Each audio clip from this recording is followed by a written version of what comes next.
નમસ્કાર, spark today ન્યૂઝમાં આપનું સ્વાગત છે। સતત ત્રીજા દિવસે પાલિકા અને પોલીસનું સંયુક્ત ઓપરેશન હાથ ધરવામાં આવ્યું છે। આપ જુઓ કે પાલિકાની દબાણ શાખાની ટીમ અને પોલીસને સાથે રાખી પ્રતાપનગર બ્રિજથી લઈને હવે ડેરી સુધીના દબાણો દૂર કરવાની કાર્યવાહી હાથ ધરવામાં આવી રહી છે।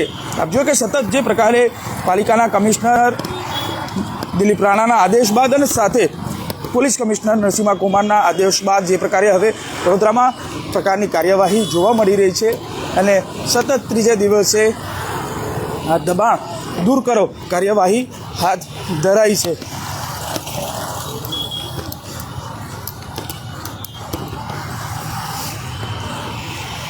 દબાણ દૂર કરો કાર્યવાહીની શરૂઆત સતત ત્રીજા દિવસે જોવા મળી રહી છે।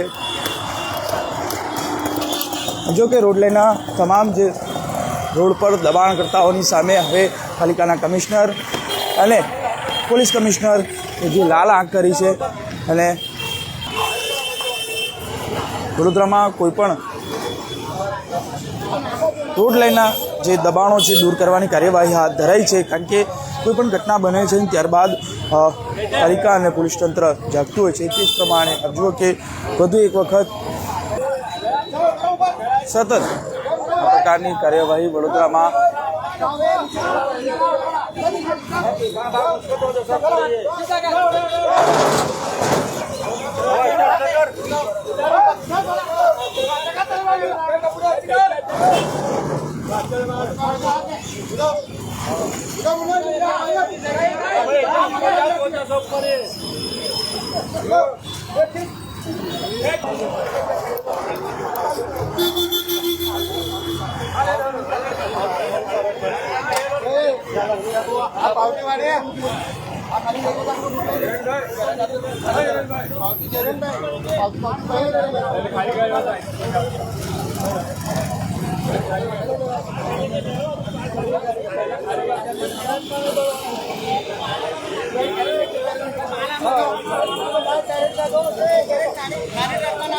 વડોદરા મહાનગરપાલિકાની દબાણ શાખાની ટીમ અને શહેર પોલીસ ટ્રાફિક વિભાગ જોડે રાખી અને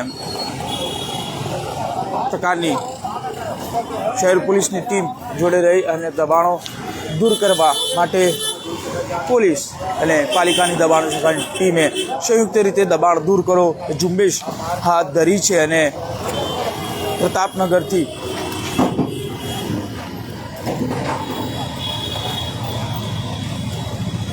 ડેરી સુધીના દબાણો હટાવવા માટે સંયુક્ત રીતે ઓપરેશન આ હાથ ધર્યું છે।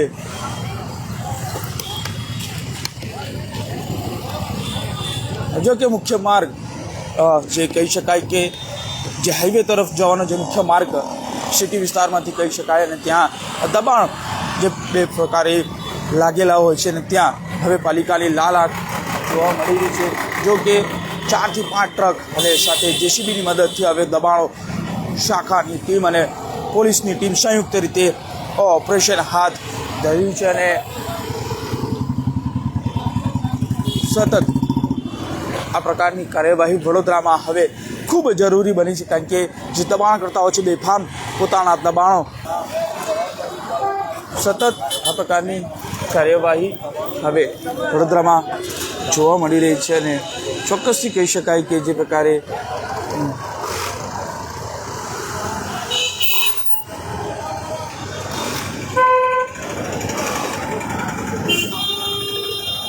વડોદરા મહાનગરપાલિકા અને શહેર પોલીસના વડા બંને મ્યુનિસિપલ કમિશનર સાથે પોલીસ કમિશનર હવે દબાણકર્તાઓ સામે લાલ આંખ કરી છે અને બંને જે આદેશ આપ્યા છે જેને લઈને ટ્રાફિક શાખા હોય કે પછી પાલિકાની દબાણ શાખાની ટીમ જો કે જે રોડ લાઇન પર આ દબાણો રાખી રહ્યા છે તેને દૂર કરવાની કાર્યવાહી હાથ ધરી છે। આપણી સાથે દબાણ અધિકારી છે। સાહેબ, શું કહેશો, કયા પ્રકારની કઈ જગ્યાએ કાર્યવાહી?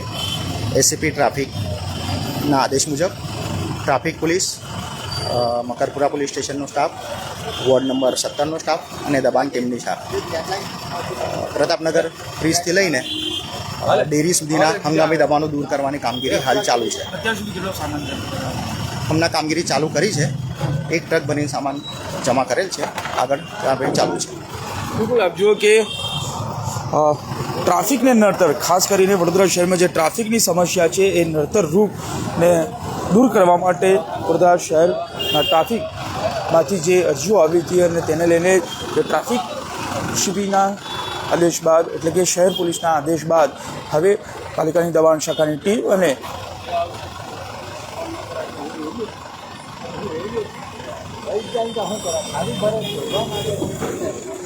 દબાણો દૂર કરવાની કાર્યવાહી હાથ ધરાઈ છે. રોડ લાઇનના દબાણો અત્યાર સુધી એક ટ્રક તો સામાન જપ્ત થઈ ચૂક્યો છે.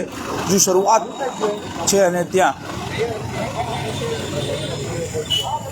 પ્રતાપનગર બ્રિજથી લઈને ડેરી 3 રસ્તા સુધીના જે દબાણો છે, દબાણો દૂર કરવાની કાર્યવાહી હાથ ધરાઈ છે. આપ જોઈ શકો છો મોટી માત્રામાં બંને સાઈડના જે દબાણો છે, જેમાં પાલિકાની દબાણ શાખાની ટીમ, વોર્ડ નંબર 17ની ટીમ સાથે પોલીસની, ટ્રાફિકની ટીમ સહિત હવે સંયુક્ત રીતે આ ઓપરેશન વડોદરામાંથી દબાણ હટાવો ઝુંબેશ હાથ ધરી છે. અને આ દબાણ હટાવો ઝુંબેશ આપ જોઈ શકો છો અત્યાર સુધી એક ટ્રક સામાન જપ્ત પણ કરી લેવા આવ્યો છે. અને